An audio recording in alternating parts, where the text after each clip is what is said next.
Hello officers, आज आपण बघतोय ग्रामर मास्टर सिरीजचा डे 14. त्याच्यामध्ये काय बघायचं आपल्याला तर phrasal verbs. Sir phrasal verbs नेमकं काय असतं?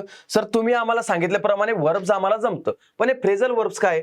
तर बघा, फ्रेझल वर्ब्स म्हणजे असे असतात की ज्यानंतर आपल्याला वर्बचा आयएनजी फॉर्म यूज करायचा किंवा त्याला आपण म्हणतो वी फोर फॉर्म.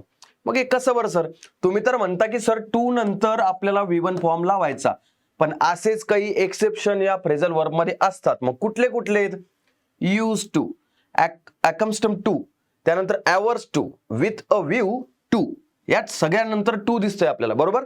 जसं की addicted to, devoted to, in addition to, look forward to, object to, owing to, given to, taken to, prone to. आता या सगळ्यानंतर टू नंतर तर V1 फॉर्म लागला पाहिजे, आपला बेसिक रूल आहे. पण इथं तसं होत नाही. काय बघायचं आपल्याला? एक्झाम्पल बघा, he is addicted to smoking, I am looking forward to meeting you. म्हणजे इथं काय झालं रे, वर्बचा V4 फॉर्म आला.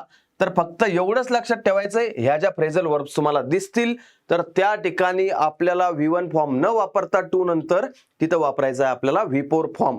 बस एवढंच याला म्हणायचंय फ्रेझल वर्ब्स. तर अशाच नवीन इन्फॉर्मेशन साठी तुम्हाला जॉईन करायचंय शुभम सर्स अकॅडमी YouTube चॅनलला. थँक्यू.